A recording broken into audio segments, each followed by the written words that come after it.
Bienvenidas y bienvenidos. Hoy nos metemos de lleno en una idea que, bueno, ha marcado Occidente, esta separación entre mente y cuerpo.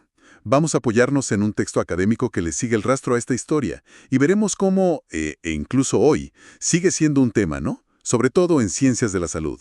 Nuestra idea es desentrañar esos momentos y pensadores clave que, digamos, fueron poniendo los ladrillos de esta dicotomía. Exacto.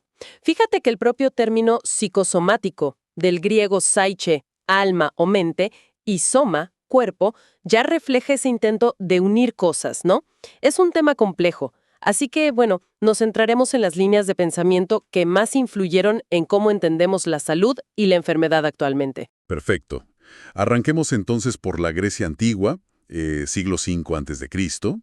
Sócrates, por ejemplo, ya hacía una distinción entre el cuerpo, lo material, y una esencia más bien inmaterial, el alma, ligada a los pensamientos, los sentimientos.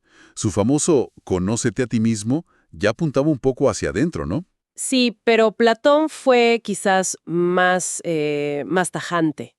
Estableció la primera dicotomía así, bien clara. Razón en la cabeza versus la opinión, lo sensible. Y le dio una jerarquía, puso la razón por encima. Ah, claro.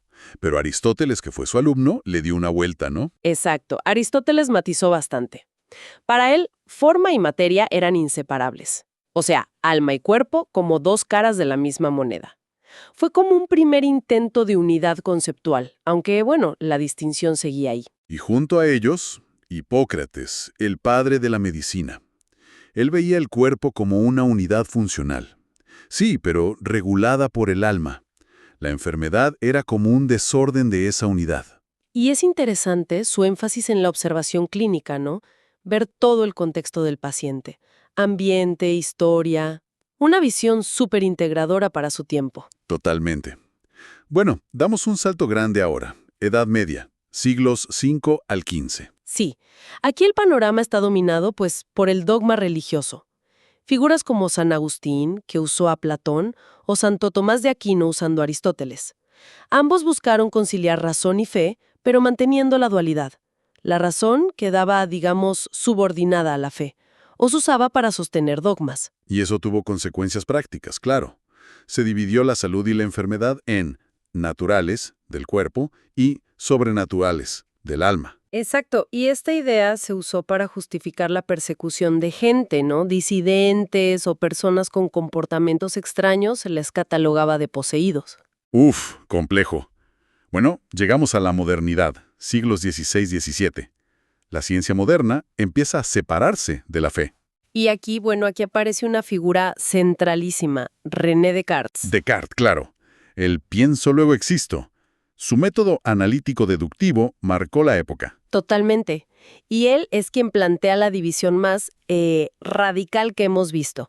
La res extensa, el cuerpo, material, que ocupa espacio. Ajá. Y la res cogitans, la cosa pensante, la mente o alma. Inmaterial, sin espacio físico. Dos mundos separados.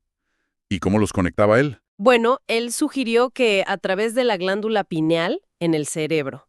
Una idea un poco particular, pero esto dejó un problemón, lo que G. Vesey llamó el punto muerto cartesiano.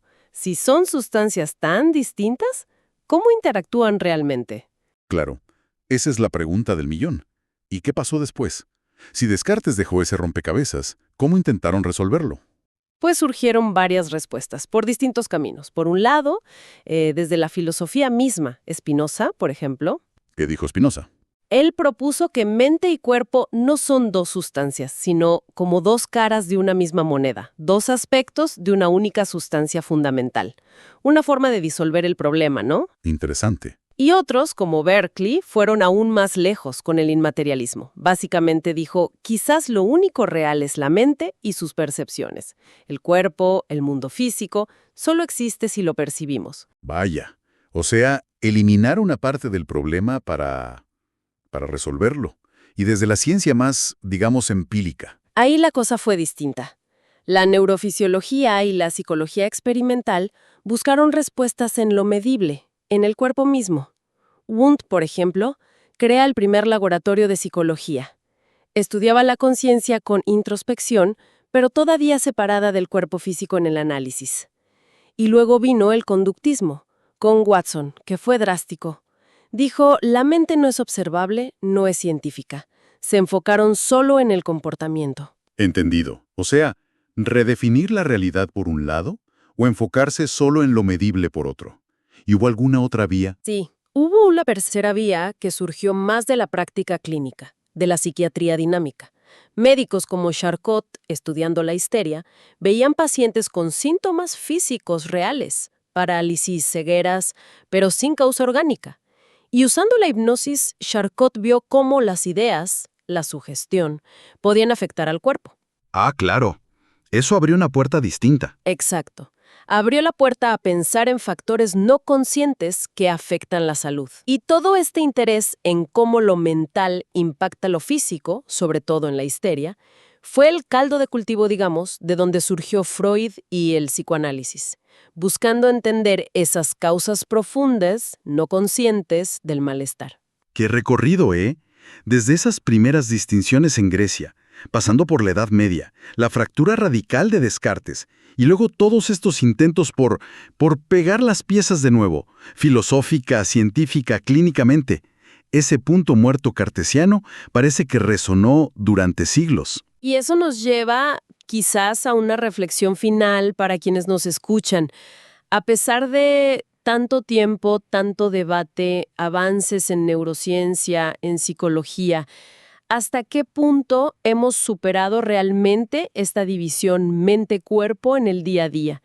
En cómo pensamos la salud, el bienestar, nuestra propia experiencia. ¿Esa visión integrada que busca la psicosomática, por ejemplo, una realidad que ya alcanzamos? ¿O sigue siendo más bien una aspiración pendiente? Una pregunta para pensar, ¿no?